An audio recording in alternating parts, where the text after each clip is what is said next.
Hello and welcome to all of the above. I'm James Brown. Thanks for joining me. We are live on Facebook, Twitter, and YouTube, but you can support my work at jamesbrowntv.substack.com. This is a show where we discuss ideas big and small with fascinating people like today's guest, Jonathan English. He's one of the world's foremost voices in the transit space, in particular, rail transit. We're going to learn about him and his take on mass transit's past, present, and future. Jonathan English, welcome to the program. Thanks for having me. Great to be here. Let's start with you. Where are you from? So I'm Canadian. I'm originally from Ontario.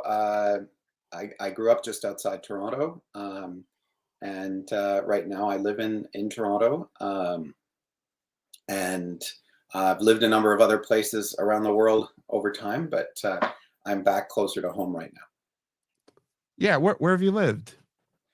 Oh, I the sort of second longest place I've been is in New York. I lived in New York for 7 years. I did my PhD there.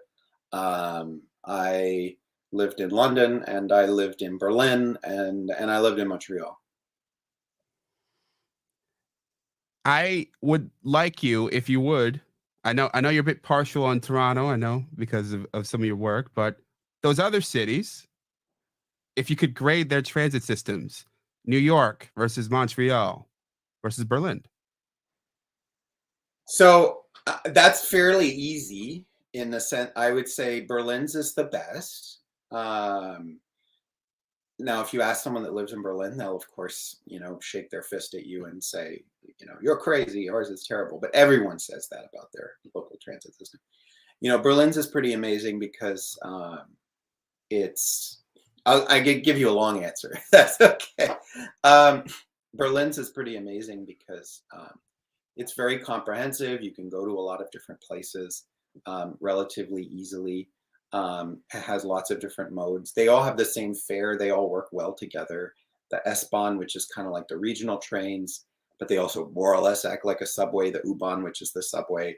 They have streetcars and trams in the former East and buses on both sides. The system used to, of course, be chopped in half, and they've done a pretty good job of melding it back together again after the wall came down. But also it's a system that to some extent was built for a much bigger city. Like Berlin used to be sort of similar in size to London and Paris before the war. And then it just stopped growing, and it hasn't really grown much since. So everything is sized for a much bigger place in a way than it is. And so, I used to commute in the mornings. Now, mind you, it was busier at 4 a.m. because it is a bit of a night city, but I never failed to get a seat. So everything, it's not super crowded, whatever. So, Berlin's is really impressive.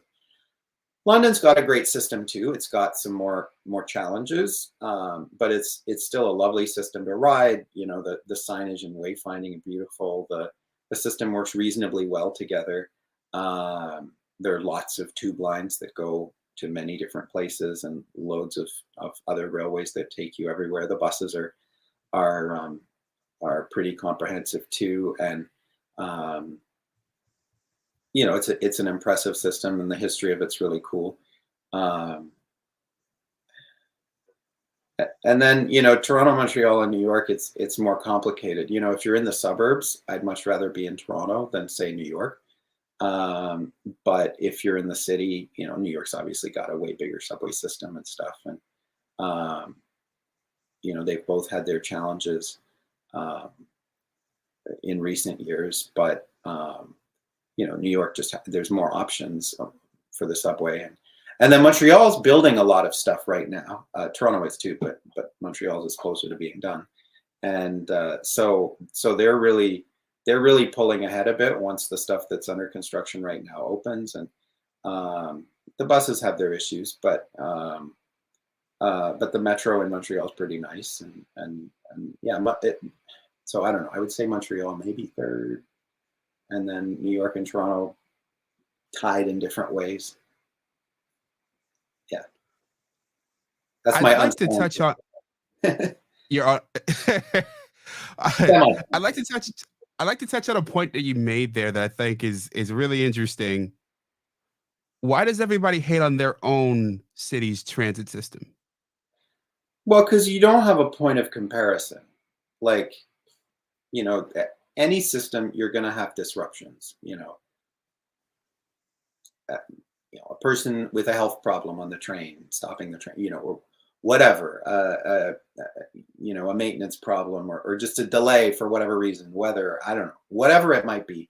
There are always going to be delays that are sometimes going to make you late for work, or whatever, and that's going to make you mad. And so, when you live in a place, you're always going to focus on the times that you got late for work and got yelled at by your boss, rather than the times that you got on time to work and then went and worked your shift.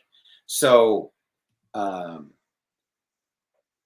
I think that and also people don't realize how good they have it. I've dealt with this in Toronto too. People complain about the buses in the suburbs because they're slow, or because they show up late, or whatever it might be, and they do. But they don't realize that in a neighborhood like theirs, in any American city, they might not have any bus at all, or the bus won't run at all on Sundays, or it might come once an hour, or something like that. So people often don't realize how bad things can get. And also, when you're traveling as a tourist, generally speaking, you're traveling in the places with the best transit. Like, you stay in a hotel downtown, and you go to major attractions around downtown, and it's going to be relatively easy to get around. And if you're 5 minutes late, it doesn't really matter. You're not going to your job. You're just late for the museum or whatever. Whereas, in your own city, you might be going to your home, which is way out on the outskirts, and much harder to get to. So yeah, I'd say those are probably why people tend to be harder on their local system. There's a phrase that I probably overuse that it sounds like your description fits, and tell me if you think I'm wrong. Lack of depth perception. You are Yeah, so close to it. yeah, no, that makes sense. Yeah, no, I think that's a good way of saying it. Yeah, when you're really close to something, you're not comparing. It's why, if you're in, a field like this, or really any field, you have to take,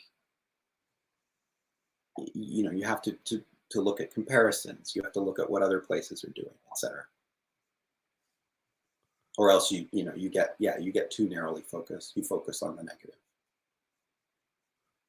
I also want to make a point of comparison between the cities you mentioned earlier. The one thing that I know of their transit systems in your description is that London, New York, Montreal, Toronto, Berlin all have trains to some degree. Yeah. So that's an interesting question that comes to mind: is can you have a great transit system without trains? It's a good question. To some extent, it depends on how big your city is. If your city's really big, I think you'd find it pretty difficult. Not impossible, but pretty difficult. Um, Trains are just a really good way of moving really, really large numbers of people uh, relatively quickly, um, over sort of medium to long distances, short in some cases. Um, so it means that they have a lot of advantages um, in a big city. In a smaller city, I think you could have a pretty great transit system, even just with buses. Especially if you gave them their own roadways or stuff like that. But even if just they ran regularly, and you had maybe some expresses and stuff like that, you could have a very good transit system with just buses. And in some ways, you might be better focusing on that.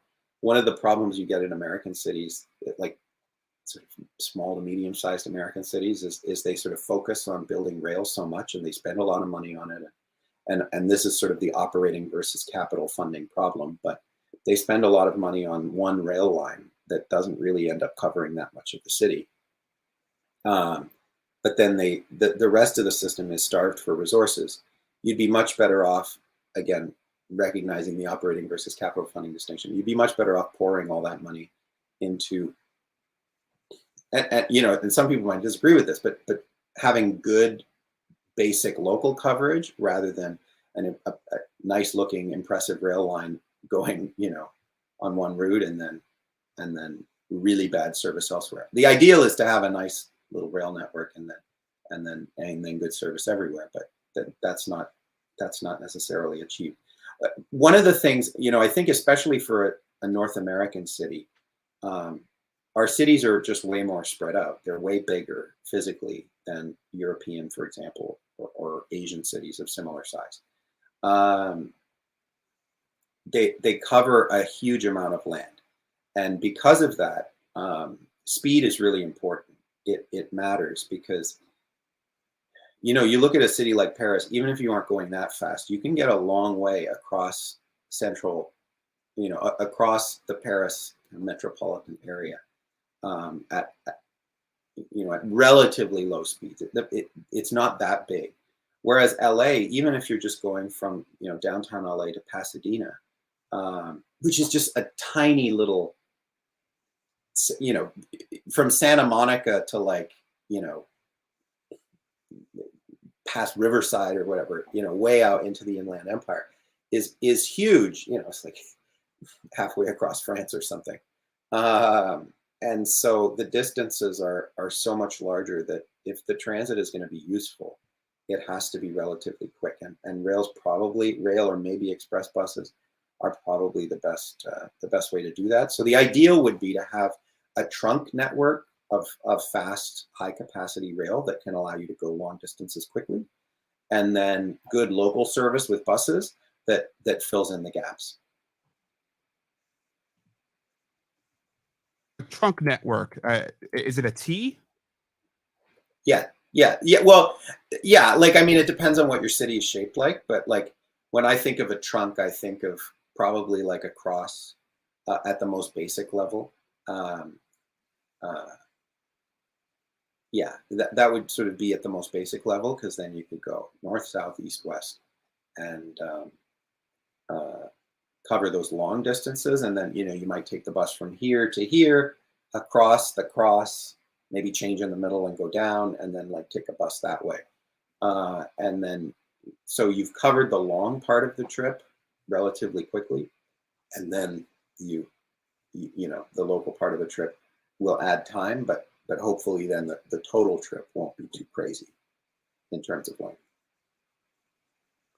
And there are a couple interesting points that I wanted to pull out and examine a bit. You brought to mind the one rail line, well, boondoggle, for lack of a better term. It makes me think of Buffalo. I went to school just north of Buffalo. I live about an hour away from Buffalo now, and they did that. And I've rode that rail line up and down, but the city is very separate from it, and they intended to expand upon it. I believe it was money was the reason why they did not. How common is that? Well, it's very common. Well, all parts of it, like, it's very common that they would run out of money. This happens a lot for a number of different reasons. One is, you know, maybe they had the right senator or something at the right time, so they managed to get the federal grant, and then they didn't get another one. Another reason is just not enough people use it. Especially in the 80s, this is much less true today, but especially in the 80s, and sometimes we forget that it's less true today or don't notice, but it was pretty common to have really ambitious estimates for how many people would use these trains, and then when it ended up being way lower, that would kind of kill future phases. A third reason also is just that, you know, we have, especially in the English-speaking world, a real cost escalation problem. Like, costs are skyrocketing for transit construction, and have over the last, say, 20 years. And so it's just become really expensive to build stuff. So sometimes you have cities that'll pass a referendum saying, okay, we're going to fund, uh, 3 LRT lines or whatever, and this and that, whatever other improvements. But then when you actually start construction, you discover that the amount of money that you've allocated can maybe only fund one of those lines. So you end up with a very limited system that's, and transit is all about building a network. And if you only have one line in what was supposed to be a network, that one line becomes much less useful than it would have been. And therefore, it becomes harder to justify spending more when the line isn't being used as much as you had hoped it would. And speaking of one line, you touched on something I wanted to bring up later, so let's discuss it now. Rail in California. Oh yeah. I was watching several YouTube videos about this and reading about it over the last few weeks. It's been an utter boondoggle, apparently. It's cost way more than it did, than they were expecting. Lots of delays, lots of, everything from working with unions to not being able to get the land they thought, to environmental concerns. And they have a much smaller high-speed rail um, uh, line than they expected, at least so far. Yeah. I also read about, you could go ahead. No, you finish. I also read about another option. Another group was trying to start up building this year. The Bright Line Yeah. it's planning to do a track from LA to Las Vegas. So, any comments on California and rail from your Yeah. vantage point? Yeah, well, both of those. Well, I'll start actually with Brightline. And Brightline's interesting because this is actually the second Brightline project that's being planned. So Brightline has been operating in Florida for a few years now, but on an existing track from West Palm Beach to Miami. But right now they're building, so it's not actually high speed, but what they're building is a new track from West Palm Beach to Orlando, and that will be high-ish speed. Not as fast as in France or whatever, but higher speed than almost anything in the U.S. And it's a private project, so that's kind of interesting because it's pretty unusual to have an entirely private high-speed rail line being built somewhere in the world. The track is almost built, so we'll see how successful it is once it opens. I think that will, to some extent, determine how many people are going to be interested in backing them on the second project in California. It has cost a lot less than some of the other, public projects that we've seen. So in that sense, maybe that private company has had some success in keeping costs a bit lower, which is obviously helpful for them. On the other hand, Florida's a relatively easy place to build. The line just runs right along a highway that's more or less a straight line. And, Florida doesn't have a lot of mountains, not a lot of big hills. And actually, it's kind of sprawly suburban place, but when you're outside the cities, there isn't necessarily that much development. It's just sort of swampland. So it's easier to build than, say, in the Northeast, where you have the suburban in Jersey and places like that. The suburban development just more or less goes on forever, and so it's hard to buy land without displacing people's houses and things like that, which is much more difficult. As for California high-speed rail, yeah, they've had a lot of challenges. The cost of the project is really, really, really very high. One thing that's interesting is SNCF, which is the French National Railway, which was, along with the Japanese, you could say, the pioneers of modern high-speed rail. They offered to come and build the high-speed rail line in California, and they said that they would build it for a fraction of what is being planned to be spent now. And they were more or less shown the door and said, no thanks, but no thanks. And they went on to build one in Morocco, which is now open. So they managed to, about to open. They managed to get it from concept to completion quite a bit quicker than California. Apparently, they said they left California to go to someplace with sort of a more functioning government, so they went to Morocco. But they Wow. yeah, well, yeah, that was a bit of a slap from them, but suffice it to say, No doubt. the California project has struggled, and the point of any high-speed rail line was that is connecting the big cities. Like, the cities along the way are helpful, and sometimes people forget that they can generate significant traffic too. But the biggest bang for your buck, the biggest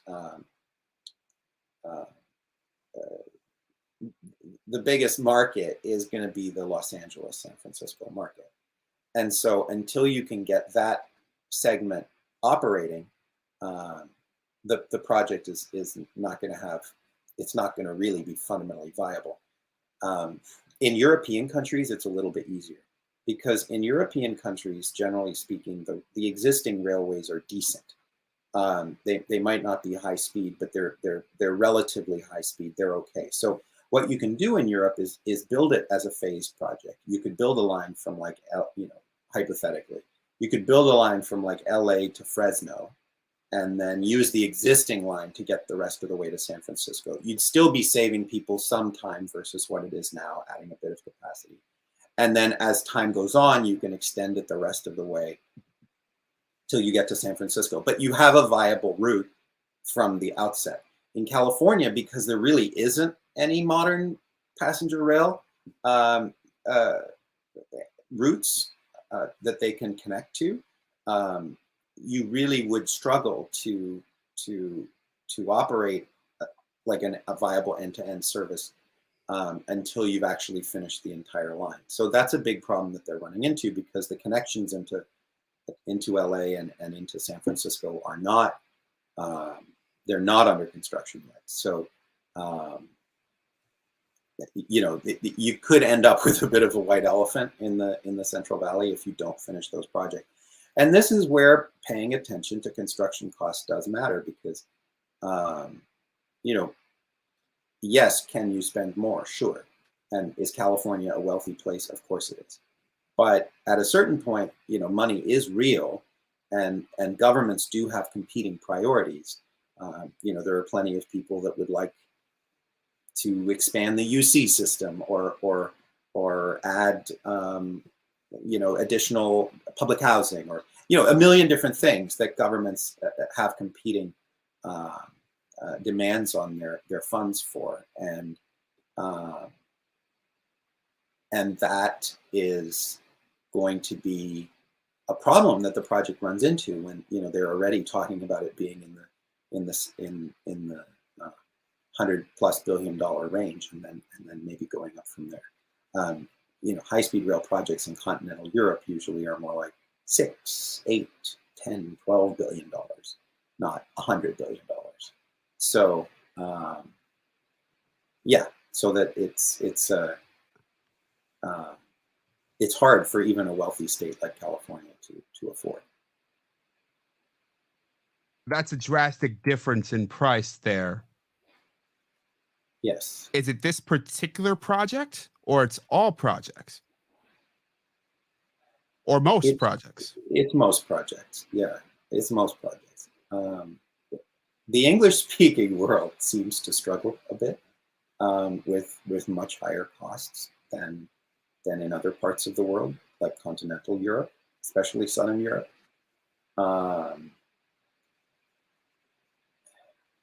Britain as well is building a high-speed rail line, which is incredibly expensive when you compare to what, for example, the Italians or the Spanish or the French have been spending for high-speed rail projects in recent years. And there are a few reasons for that that contribute to that, but still, it's really striking that sort of it's a less than 100-mile project is costing double-digit billions of dollars, which is just much higher than what that the one little line that they're building in the UK is going to cost more than most of France's network. So Wow. And so it's a challenge, and there have been various reasons that have been blamed for this. Whether it's just we're sort of used to a high cost level, and we compare with each other places that speak English. People have blamed our legal system, making it easier to sue over things. There are a number of different reasons, and I wouldn't underestimate the importance of the sort of being able to sue over things, because one of the things about big infrastructure projects, but especially linear infrastructure projects, is it only takes one person or one landowner or something to grind a project to a halt. And sometimes, there was one example that I was talking to somebody about. It's they had to remove some vegetation for a rail project, and trees and shrubs, and they were concerned that they were going to be delayed by either a lawsuit or just sort of objections to this removal of some bushes and trees for this rail project. And I said, well, okay, it'll be a bit delayed. And they said, no, you don't understand. If we're delayed by more than 2 weeks, the project will be delayed by a year. And I said, wait, hold on, why? And they said, well, because the law is you can't cut down a tree during bird migration season. So they wouldn't then be able to do the work until the bird migration season is over, which is like at the end of the summer. So, or the fall, or whatever it is. So, these are just the kinds of examples that you don't even think about, but like one little thing goes wrong, or maybe it's, the gas company doesn't move their gas line quickly enough, and then something else, and because they didn't move the gas line, they couldn't remove the trees or whatever, right? Like there are so many dependencies in all these projects, and the more points that you have for someone to delay something or obstruct something, the more chances you have of getting, hitting one of these things where you then have a giant delay. And the problem is, over the course of, if you're sitting for a year, you're paying all those engineers, you're renting all that equipment, all of this stuff you're paying to sit there while you wait and wait and wait until you're actually able to do the work.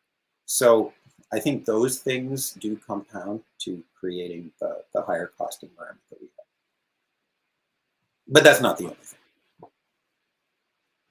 thing. Go on. What are the other things? There are more. Oh, I mean, I'm not going to pretend to know them all, right? Like this is something that a number of people, the Transit Cost Project at NYU, I know them well, have been digging into this, as have others. But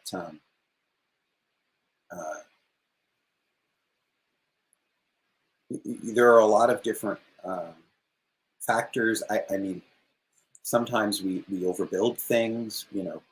Stations are bigger than they need to be. These kinds of things. We try to reinvent the wheel. We saw that on the Caltrain project. They tried to develop their own signaling system. So, for example, Europe has developed this signaling system,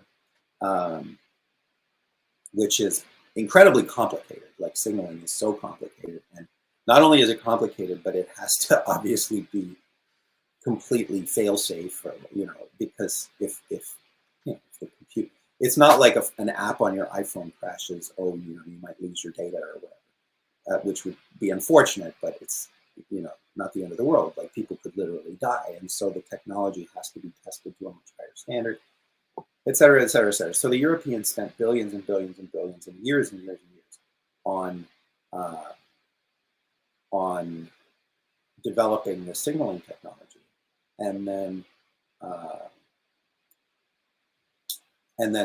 in California they decided, well, we'll develop our own, from scratch for our effectively tiny little operation. And it, needless to say, didn't go too well, and we ended up going with a more traditional system. But it's almost like saying, you know, for myself and a few of my friends, we're going to develop our own Microsoft. You know, we're not going to buy Microsoft Windows. We're going to develop our own Microsoft Windows just for like our 24 computers, just for fun, you know, because we don't really want to buy from Microsoft. Needless to say, that probably isn't going to go well for you, or you're going to spend a lot of time on that, or your Microsoft Windows equivalent is not going to be, you know, very good. So those kinds of things do happen a bit. You know, we also sometimes go through. There's a lot of paranoia about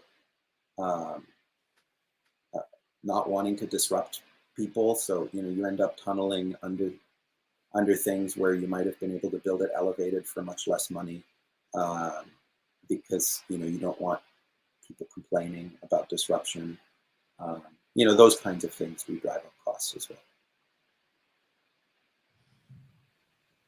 Sounds like hubris to me, at least in the California example. Yeah, there is a bit of hubris there. Yeah, there is a bit of hubris there.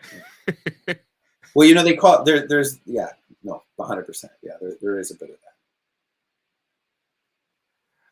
that. I also find it really interesting that you use the term high-ish speed rail. Care to explain? Well, you know, people talk about high-speed rail as if there's a fixed definition of it, which, you know, there have been at various times, but people used to say if it's over 200 kilometers an hour, 125 miles an hour, that's high-speed rail. But some regular European railways run at that speed or a little bit higher, and they don't really consider those to be high speed. So the definition's a bit fuzzy. You know, the most modern high-speed railways in France, in Japan, in Spain, Italy, a little bit in Germany, and then, you know, and some other countries as well, or Korea, Taiwan. They tend to run, and China, of course. They tend to run between about 270, 300 kilometers an hour, or 186.4 miles per hour. Is kind of a standard high speed rail, like true high speed rail, and then they tend to go up to about 320. A few sort of edge up to 350, but once you get beyond that point, it's really hard to make it work. Like, you start to reach the limits of steel wheel on steel rail technology in terms of, you know, energy consumption and maintenance and stuff like that. So that's about the limit. If you go above that, like the Japanese are building a maglev train, so that can go faster. But that's another thing. But the U.S. doesn't have, needless to say, any trains going 300, 186 miles an hour. The California project is designed to go that fast, or a little bit faster. Acela has some sections that, but they're pretty short, that go over 150 miles an hour, which I think you could say are true high speed. But it's only short sections of the route. The average speed is much lower. Whereas in France, for example, you can pretty much go from Paris, the outskirts of Paris, to Marseille on the Mediterranean at 300 kilometers an hour, more or less, the whole way. Why are we lagging behind? Well, I would say the construction costs are a big part of it. It just makes it much more expensive to do projects. It's also harder, you know, and this is, I mentioned, where Florida has an advantage. Texas has an advantage to some extent. California actually has an advantage to some extent as well, because the areas outside the cities aren't that built up. Like if you go, yes, LA goes on forever, but once you reach the edge of LA, it's desert. like, wilderness for, especially if you go east, like towards Vegas. The Central Valley, obviously, there's farmland, but uh, it's truly undeveloped. In the Northeast, which would be the sort of most obvious place to build high-speed rail, that's not the case. Like you just, it's town after town after town after sort of, suburbia, like houses here, there, and everywhere, which is a bit different from Paris. Like you go 10 kilometers out of the center of Paris and you're in farmland. So it's easier to build for them than it is in the US. So that does make it harder. Like it would be very difficult in the Northeast to, if you wanted to build a new track entirely for true high speed between like New York and Washington, it would be really hard to do without either demolishing, thousands and thousands of houses, or building huge tunnels that are difficult and expensive to do. So that also makes it a little bit more difficult. The other argument, which is is true, is that one of the big advantages of high-speed rail in Europe is that it takes you from downtown to downtown. And if people going to London generally want to go to central London, and Paris the same way, and Milan, or any number of European cities. The center of the city is where you want to go. That's true generally in the Northeast as well. Like Manhattan's the biggest destination. In Washington, you want to go to the government buildings in the center of the city for the most part. But in most American cities, the downtown is much less important relative to the rest of the city. The transit system is not as good to get you from the train station to where you're going. So your final destination in, I don't know, Atlanta or whatever, or LA, might end up being closer to LAX than it is to the station, Union Station in downtown LA, where the train would come in.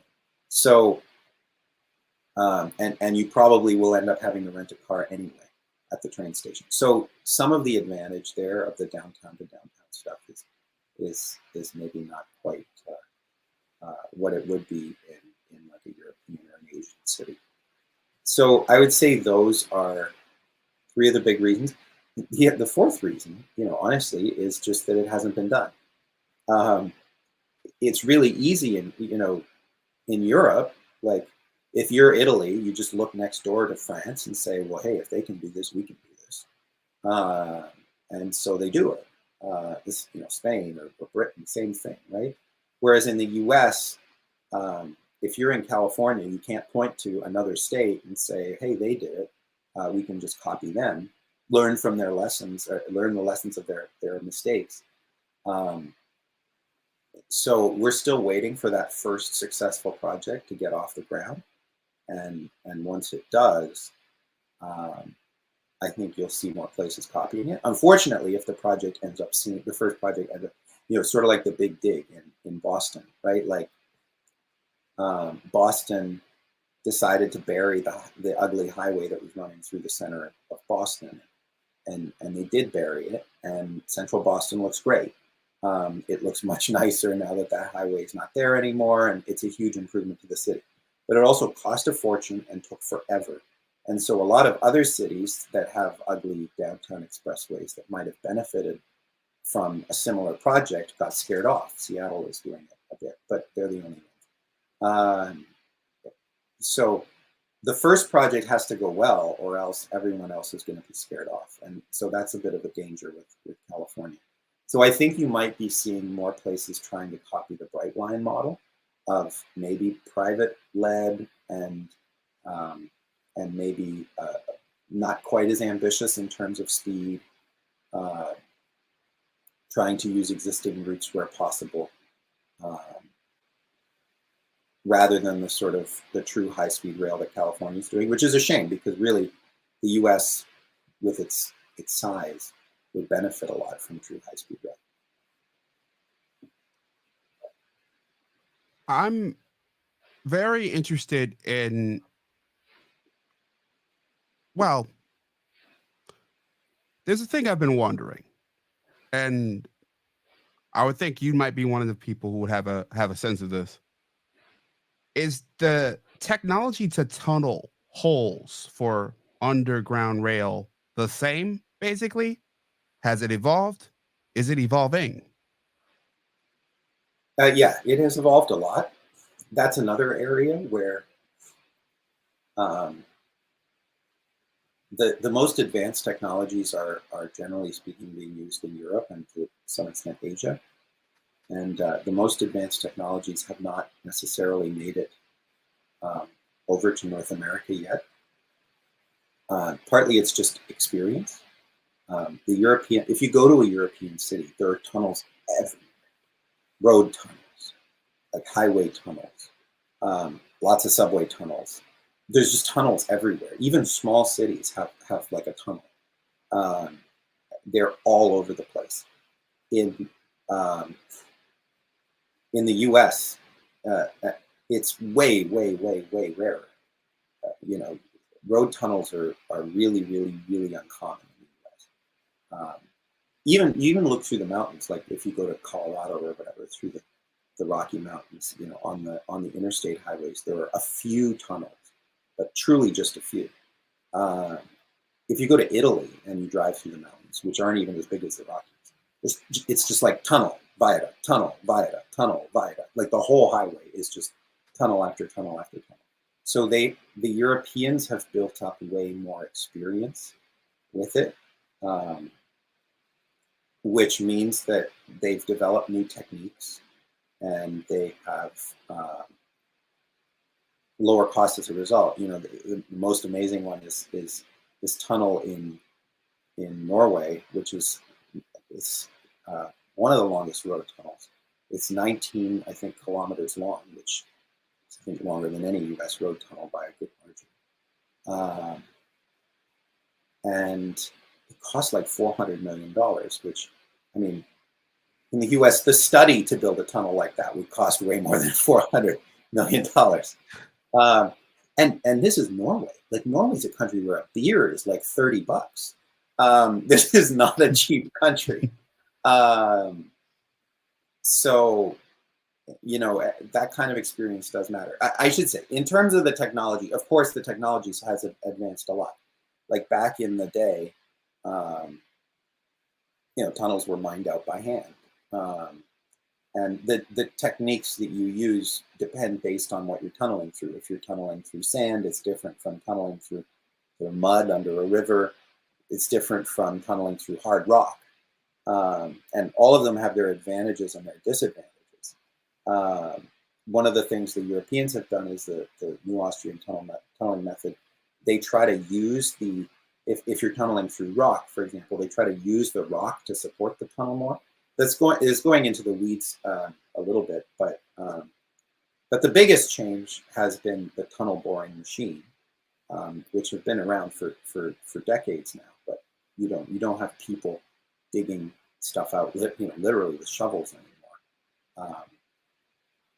You now, generally speaking, tunnels tend to be dug by these big tunnel boring machines, which are these giant machines that, like a worm or whatever, that have a cutting face at the front, and they cut into the rock, and then they transport the rock back out the back, and then sort of down the tunnel, and the machine like puts the concrete lining around as it passes. So they kind of dig the tunnel themselves. In fact, when you're building subways, the tunnel is not the expensive part. The expensive part is the stations, because and ironically, the tunnel boring machines can increase the cost of the stations, because the tunnel bore, like the traditional way you build a subway, is literally you just dig a trench under the street, and then you just put a roof over it, and now you have your subway, and then the street on top. A tunnel boring machine has to go lower into the ground, but that means your stations, you have to dig down a lot further. So the stations become more expensive to build. So, you know, there are advantages and disadvantages of all these different techniques. But yeah, there has been a lot of advancement. But other parts of the world, especially Europe and Asia. Tokyo's got underground expressways everywhere. Um, Australia too, actually. But it's you can see by how rare. It's a bit of a vicious cycle. It's expensive to build tunnels here, so we don't build a lot of them. So it's expensive. Um, so that's kind of a bit of the challenge that we have. I'm trying to visualize these tunnel machines, these giant worms wiggling their way Yeah. underground. Are are they? Is someone driving them? Yeah. Are they? They're driven by people. Yeah. Well, I should say, yes, they're driven by people, but they have incredibly sophisticated technology, lasers and stuff that keep them. Because of course, you have to stay on the right route. Like the tunnel has to go where you want it to go. So and within a few inches of where you want it to go. So they are driven by. They're operated by people, but not many people. Like a dozen people. Um, but uh, but they're highly automated. Uh, it really is. They have these big, like on the front, they have these like basically like cutting heads, like with diamond or whatever, and they for digging rock, and they dig into the rock. They rotate and dig into the rock, and then as the rock kind of breaks, it gets transported. It sort of falls backwards and then like goes down a conveyor belt like out the other end, and at the same time there are these concrete linings, and it puts them on the outer edge of the tunnel to like support the tunnel. Yeah, they're really pretty cool things, and they're actually ones called earth pressure balance ones, which allow you to dig through like mud or whatever, and they balance the pressure out, because of course if you're digging through mud, the mud will just collapse as soon as you if you dig a hole through mud, the mud will just fall down. So you have to match the pressure, and back in the day, like way back in the day,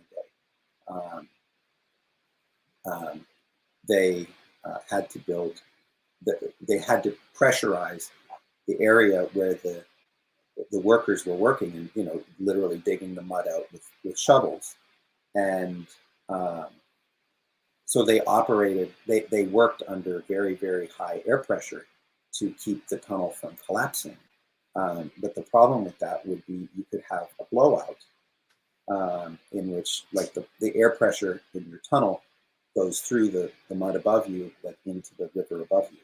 And one of the first underwater tunnels, not the first, but one of the earlier underwater tunnels were the tunnels that are now used by PATH in New York. And there were a couple cases of blowouts, but there was one case where a person was unfortunately, well, it was unfortunate, but could be more unfortunate. Like he was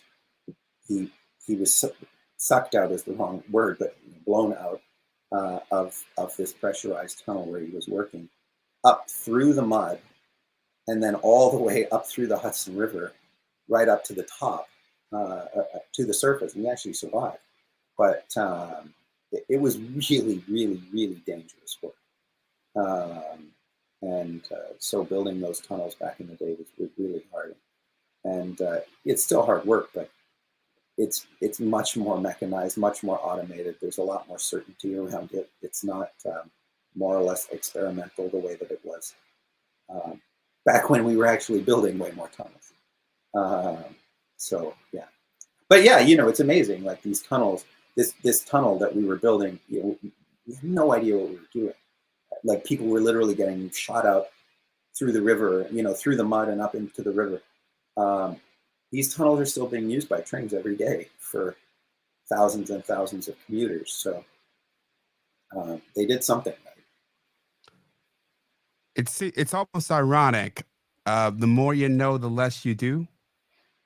Well, it's true, and this has been true of building buildings and all kinds of stuff, right? Like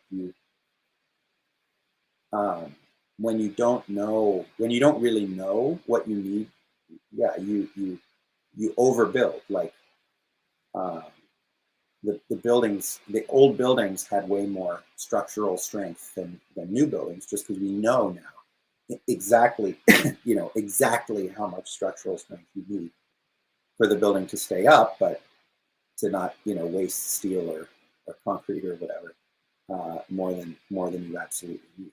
And then you end up in those rare situations where oops, you sort of underestimated something, and you get uh, like the city group building. It's not called that anymore, but on Lexington Avenue in New York, some engineering student um, was looking at the building, and I guess did some sort of calculation and said um, uh, that in a certain type of wind from a certain direction that could happen, the building might fall down. And I think his professor or her professor took it to the people that design, sort of double checked it, took to the people who designed the building. I'm sure they were pretty skeptical at first, and then they looked and they said, "Oh wait, math checks out. We have a big problem." And so they had to like reinforce the building a few years after it was built. So um, these things do occasionally happen, but in general, we know very well what stresses are going to be put on the structure.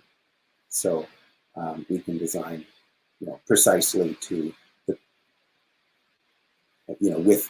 with a margin for error, what we need. But it's not like the stuff we were building 120 years ago, where it was sort of throw as much stuff as you can at it, and then hopefully it won't collapse. And then we now know that actually it's sort of 300% stronger than it needs to be. Anyone who's seen your Twitter name or listened to this conversation so far would realize that you love rail. Why? I don't know. It's interesting. I actually love kind of all big infrastructure. Like I just have always found it interesting. Rail was kind of the first that I got into, but I'm interested in electricity infrastructure, water infrastructure. Um, I like the sort of network technology side of it. There are a lot of people that are very into rail, but it's the more nostalgic part of it. They love the steam locomotives, which I recognize are really cool, but that's not really my passion. Um, for me, it's just about um, I don't know. I've always had a certain fascination with big physical infrastructure and networks, and how things work together, and how things um, allow me to work, work and live life, and how all of us live life. There's people talk about mega projects, and all the problems with mega projects, and it's true, and there's lots of good literature on that. But my view has always been that a mega project is only remembered as a mega project if it sort of doesn't go well. Hmm. If it does go well, it's just something you don't even notice is there. Um, New York City's water supply system. Um, to this day, the tunnel was built in the 30s, the biggest one, the most recent one, from the Delaware Valley up in sort of towards upstate New York, in the Catskills, down to New York City. To this day, it is one of the longest tunnels ever built, and it's just about 100 years old. That is the megaest of mega projects, and yet nobody's ever heard of it, and nobody thinks about it, and it's not something anybody. And I mean, however much money they spent on it, it's worth a million times for the amount of economic activity that it enabled in New York City, by New York being able to drink water, and not even have to filter it because the water is so clean because it's from mountain springs. Um, the those are the kinds of things that I think are super interesting. Sort of discovering these amazing things that were built that we rely on every day, that nobody really talks about or notices. And rail, sometimes people notice that more than than other things like water or electricity. But still, you know, people take the subway in New York, for example, for granted, um, and and forget just how difficult it was to build. You know, what an incredible, uh, ambitious project it was when it was built over 100 years ago, or you know, around 100 years ago. Jonathan, I end every show the same way. It's the basis of my members only shows on Substack. It's called 10 the Hard Way. Are you ready to play? Sure. If you could remove any law on the books today, what would it be and why? Good question. Um, ooh. Um,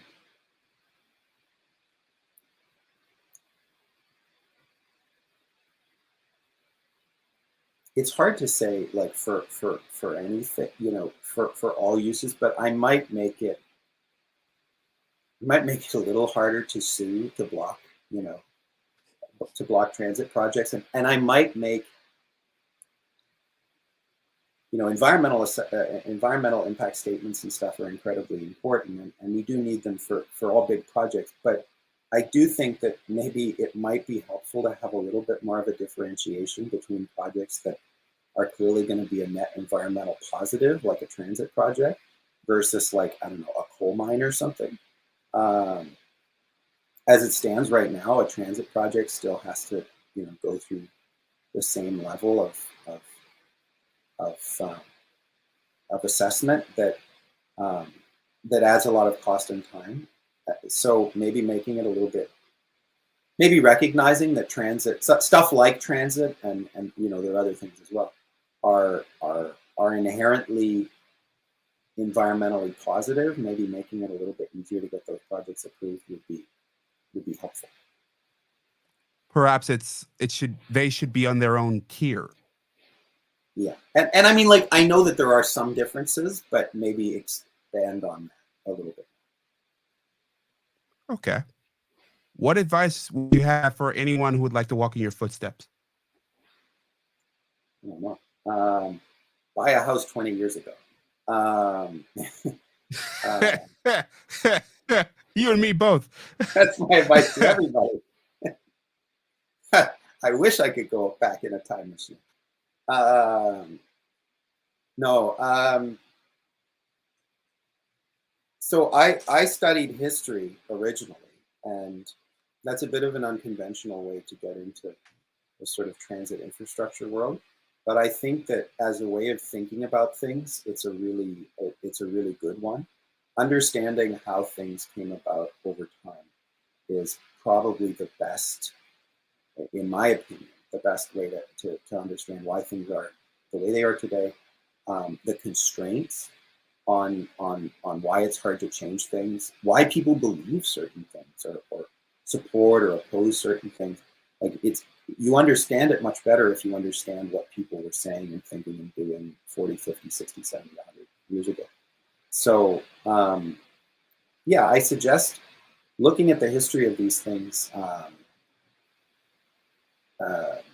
It's a great way to get a better understanding of the project, you know, of why things are the way they are today. What would you say to an 18-year-old you? And what would an 18-year-old you think of you now? We'll definitely find a way to buy a house. Yeah, no, it's funny. You know, I would actually be in theory, I'd be pretty happy. You know, when I was 18, I sort of was like, I would like to study urban planning as an academic discipline, like as a PhD, at Columbia University, and then I completely forgot about that and never decided. You know, I wasn't going to do that, and I was going to do some completely different stuff. And I sort of meandered around, lived in different places, whatever. And then, really purely by coincidence, I sort of landed at Columbia studying urban planning. You pulled it off. As to do a PhD. So in that sense, I sort of made my 18-year-old dream come true, I guess. So in that sense, I'd be pretty happy. You know, I think the path I took was maybe a little bit different. But yeah, I would say,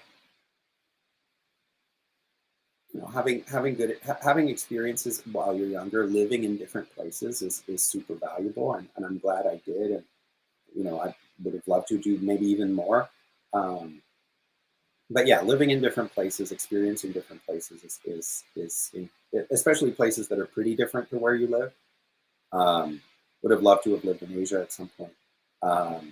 It would, um, you know, you learn more from that than you do from a lot of things. Yeah. What was the last song you sang along to? I can't remember. Oh, okay, well, it was at a karaoke thing, and I think it was Aha, Take on Me.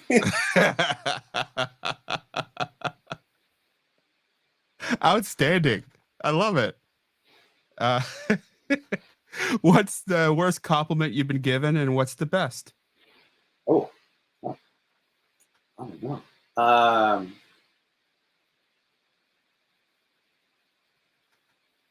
That's a good question. I don't know.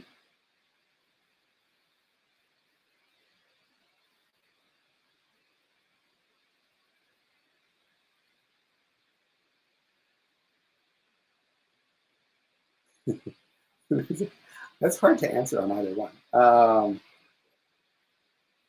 I don't know. You know, the best, I guess, is just, you know, that was interesting, right? I learned something or something like that. That's always good. The worst is probably, um, you know, it's like, you know, I'm glad somebody is interested in that stuff or something like that. Yeah. Well, this has certainly been interesting. I have a few more questions here to go, but I'm reiterating, definitely interesting.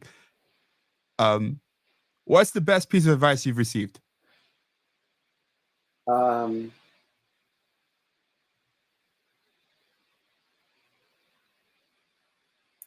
well, I guess sort of impactfully. So, like I said, my background was sort of in history, and I switched into urban planning at the advice of Ken Jackson, who's an urban historian. He said, you know, do a degree in urban planning.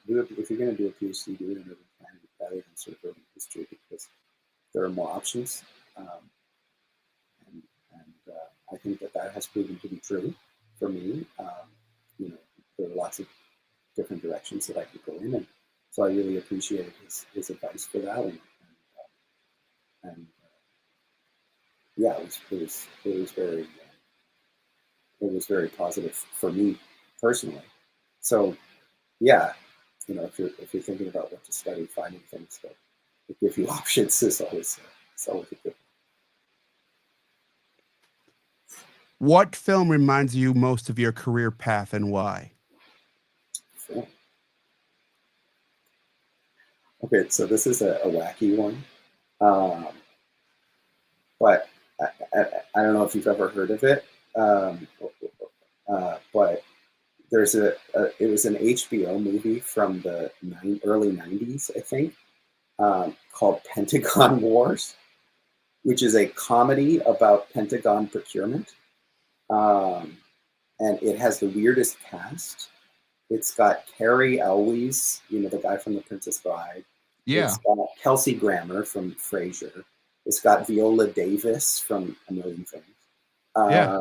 It's a weird cast from the early '90s, and yeah, it is a comedy about Pentagon procurement.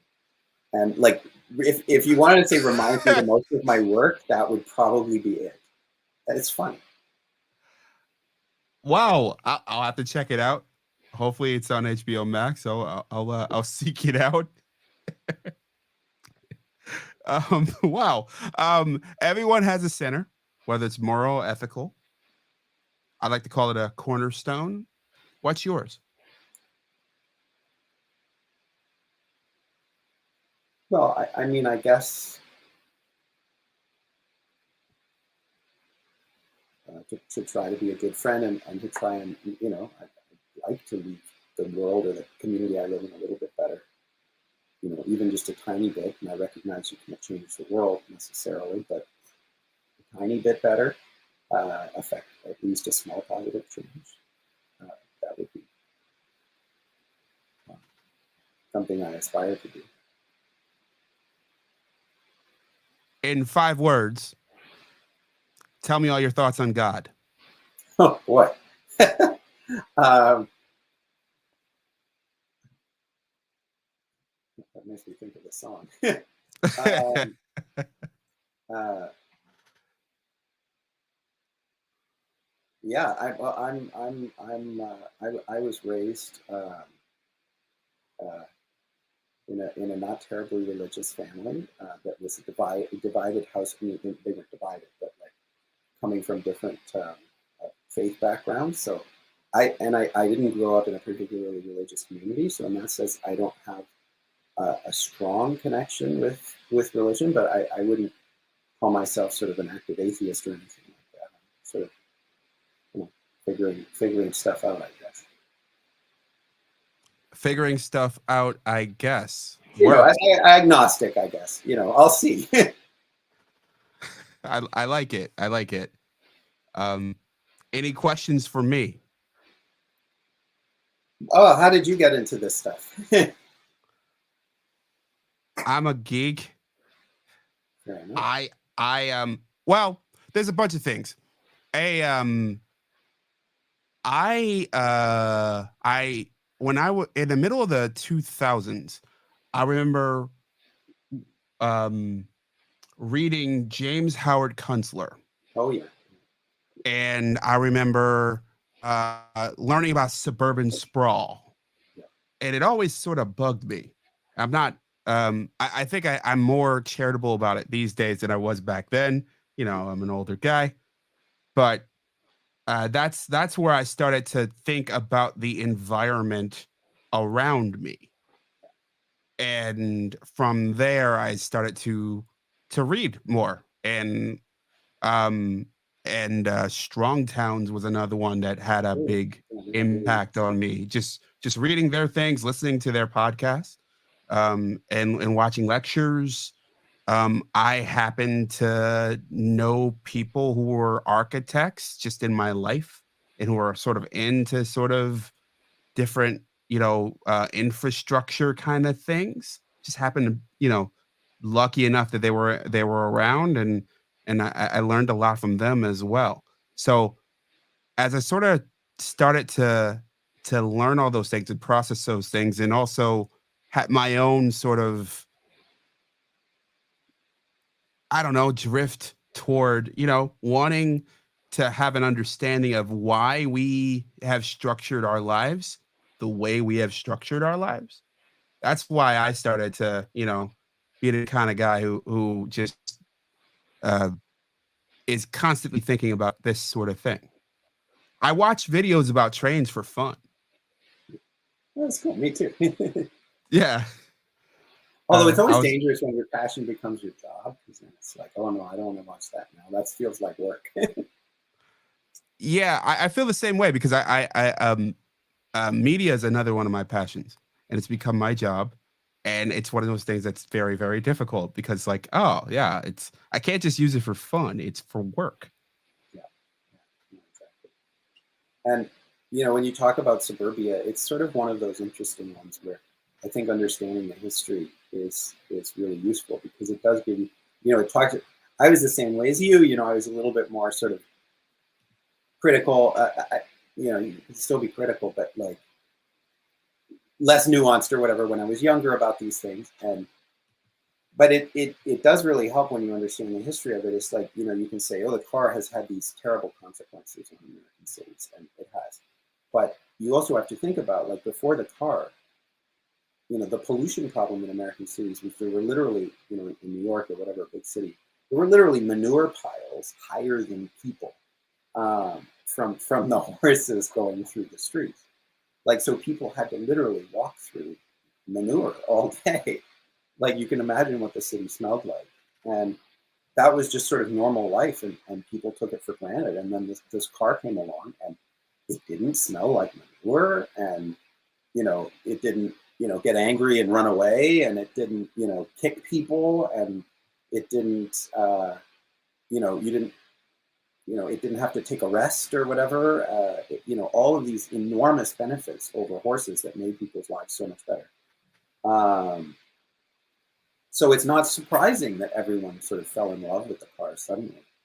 And then, of course, it was only, it didn't necessarily take that long. But people figured out, oh, wait, this does also, too much of a good thing is a bad thing. And it made travel maybe a little bit too easy. And so that created a whole bunch of other problems. But yeah, like when you understand why, the context of why people sort of made the decisions they did around, building highways, even, you sort of, sometimes you can say, okay, that was just a terrible decision. But sometimes you can say, okay, well, I see why they made that decision. It's a shame that they did, or that's had a lot of negative consequences. But they didn't necessarily know what those negative consequences would be down the line. In terms of suburban sprawl, climate change, like all kinds of stuff like that we didn't necessarily understand in 1950, 56. Sure. So, yeah, it's interesting. Yeah, it reminds me of the great Thomas Sowell line. There are no solutions, only trade-offs. Well, that's a good line. Yeah, that it's true. Right? And like that's politics too. People get so disillusioned with politics, but the reason people get disillusioned with politics is it is ultimately about trade-offs, and you have to. It's the same thing with planning cities, right? You have to. This was the great. So in the 1950s, planning cities was all about the region, and it was like you do these giant maps of the region. It's like people need to get from here to here. And like we have to find a way for them to do that, and so we have to do a highway from here to here, or even a rail line from here to here. And you didn't really think that much about what was in between. And then people like Jane Jacobs and others came along and said, "Hang on, our neighborhood is being destroyed," and now we are much more focused on the local, like community consultations that are all about the local impact and the impact on individuals and individual homes and like small neighborhoods and stuff like that. So we focus a lot on neighborhood planning, but maybe we've lost a little bit of that regional focus. And so there always is that inherent trade-off between. I mean, if anyone says we don't need big infrastructure, I mean it's because they're relying on big infrastructure built 50 years ago. Sure. The subway in New York had huge consequences when it was built. Like whole neighborhoods got bulldozed to build subways. And yeah, you have to. The challenge is finding the right balance. You can't just we can't accept demolishing whole neighborhoods the way that we did 60, 70, 80, 90 years ago.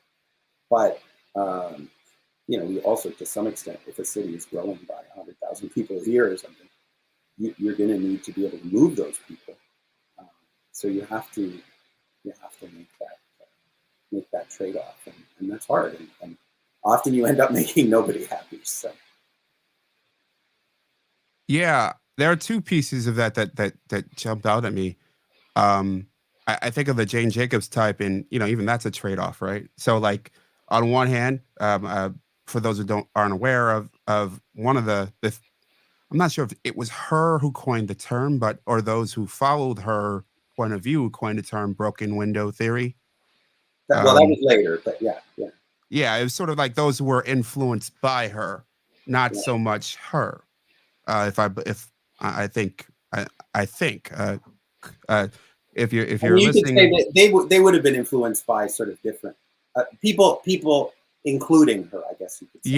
yeah. I think it's sort of obviously it's an indirect, right?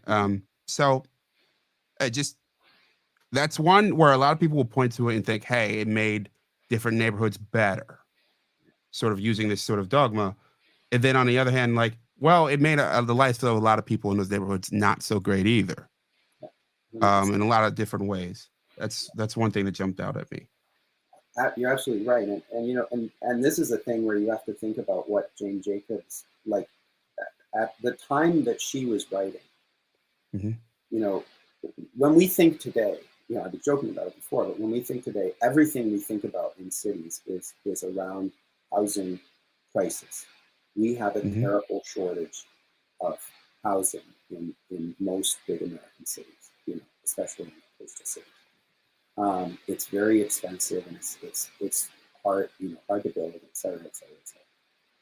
When Jane Jacobs was writing in the early 1960s, the problem was the opposite. It was housing surplus. We had literally too much housing for the people that were living in the city. They were building so much housing out in the suburbs that people were emptying out of the cities, and um, the only people left were people who had no ability to go out to the suburbs. And so these neighborhoods became empty, and like they didn't have, you couldn't go to, they couldn't, people couldn't go to the store anymore. And you have whole buildings that were literally abandoned because there just weren't enough people. And so the issues that you are confronting are just so different now versus then. Like, you know, she was worried about preserving neighborhoods, but it wasn't preserving them from being redeveloped for more housing. It was preserving them from literally being abandoned or Mhm. demolished for like a highway or something because we didn't need all this housing. And nowadays, you know, people with the same goal of preserving neighborhoods, you know, can be seen as preventing new housing that's desperately needed from getting built. So it's kind of when you have to look at the problems that they're trying to solve at that time versus the problems that you know we're trying to solve now. Uh, yeah, they're completely different. We're living in a completely different It's not a stagnant problem. Like, it's not a time. static problem, is what I Yeah, meant. It's a thing that's sort of like these are these are things that are going to change with our choices now over a long period of time. yeah, yeah. No, for sure. And like some of the stuff that we're doing now, people are going to be like, why did you do that? It was why would you do something so destructive or crazy? And today we think that it's the you know the right thing to do.